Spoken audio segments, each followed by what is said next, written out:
வணக்கம் நண்பர்களே.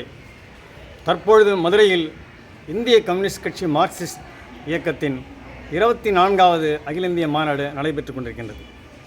இதில் குறிப்பிடத்தக்க விஷயம் என்னென்னா, கார்ல் மார்க்ஸ் அவர்களின் முழு உருவ சிலையை பிளாஸ்டர் ஆஃப் பாரிஸ் தொழில்நுட்பத்தில் அந்த இயக்கம் அங்கே நிறுவ இருக்கின்றது.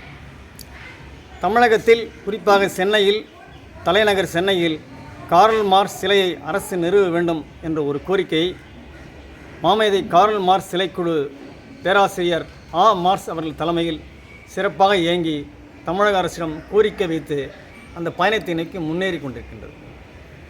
அது முத்தாய்ப்பாக அதற்கு பெருமை சேர்க்கும் வகையில் மார்க்சிஸ்ட் கம்யூனிஸ்ட் கட்சி பிளாஸ்டர் ஆஃப் பாரிஸ் தொழில்நுட்பத்தில் நிறுவ இருக்கும் சிலையானது மிகவும் நேர்த்தியாக அழகாக இருக்கின்றது. அது தொடர்பான காட்சிகள் சமூக வலைதளங்களில் பார்க்கின்ற பொழுது சிறப்பாக வடிவமைக்கப்பட்டுள்ளது.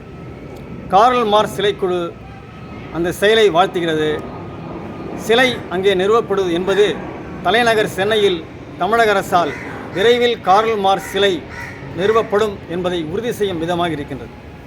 ஏனென்றால் சிலையில் ஒரு முக்கியமான விஷயம் என்னென்னா, தொழிலாளி வர்க்க பிரச்சனை மட்டுமல்ல, மாணவர்கள், வரலாற்று ஆசிரியர்கள், கல்வியாளர்கள், பொருளாதார நிபுணர்கள், அனைத்து பிரிவு மக்களும் கார்ல் மார்க்ஸை விரும்புவார்கள்.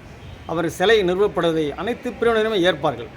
அந்த வகையில் கார்ல் மார்க்ஸ் சிலையை சிபிஎம் கட்சி தன்னுடைய மாநாட்டு திடலில் நிறுவுவதை கார்ல் மார்க்ஸ் சிலைக்குழு வரவேற்கின்றது.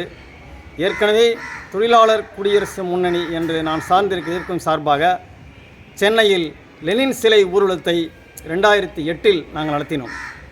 சென்னை எம்ஜிஆர் நகரிலிருந்து சென்னை ஜவஹர்லால்பேட்டை வரை லெனின் சிலையை ஊர்வலமாக கொண்டு வந்தோம். இந்தியாவிலேயே லெனின் சிலை ஊர்வலத்தை வேறு யாரும் செய்திருக்க வாய்ப்பில்லை. முன்னோடியாக நாங்கள் லெனின் சிலை ஊர்வலத்தை நிகழ்த்தி காத்திருக்கிறோம்.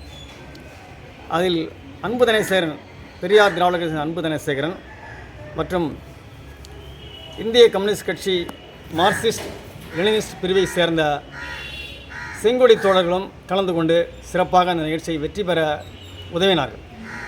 அப்படி மாமேதை லெனின் சிலை ஊர்வலம் எப்படி சென்னையில் ஒரு முக்கிய பங்காற்றதோ, அதே போல் கார்ல் மார்க்ஸ் சிலை குழுவால் முயன்று கொண்டிருக்கும் கார்ல் மார்க்ஸ் சிலை நிறுவப்படும் கோரிக்கையானது வெற்றி பெற வேண்டும் என்று கோரி இந்த வீடியோவை நிறைவு செய்கிறேன்.